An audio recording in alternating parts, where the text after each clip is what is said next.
Okay, sabi ng Mindanao Times, I think 2 hours ago, to Apostor Apollo Kibuloy surrendered to Major General Edmundo Peralta, Commander of the Intelligence Service of the Armed Forces of the Philippines, on Sunday, September 8. Diba? O ngayon, Mama Mary Day pa. O.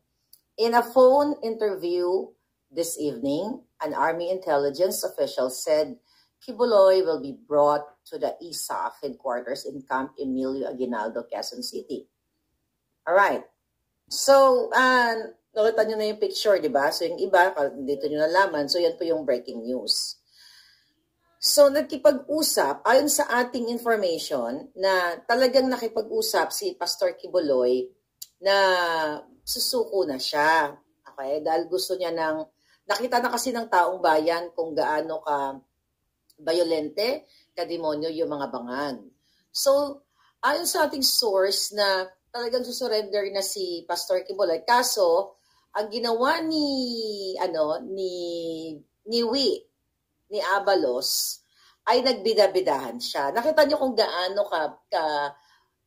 disoriented o wala sa ayos o kabangag ang gobyernong ito.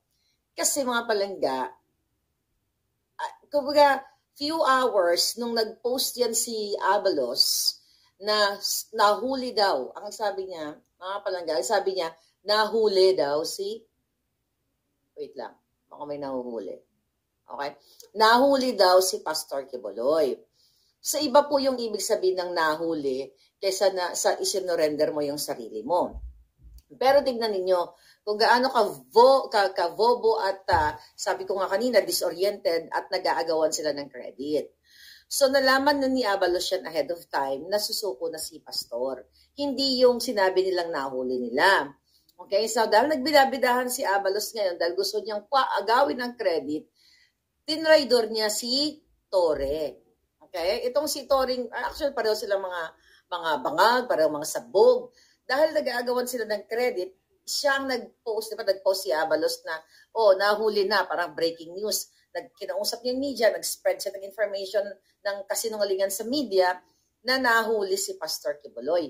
Kasi, again, gusto niyang magbidabidahan. So, bypass niya ang kanyang isang asong julul na si Torre. Si Torre nagbidabidahan naman na, di ba, nagpadala ng, I think, 5,000 na forces para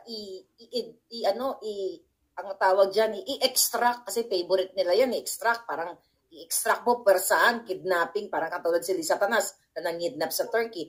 Di ba? Alam niyo yan? Gusto ko ipalala sa inyo. It's very, very Lisa Araneta Smugs.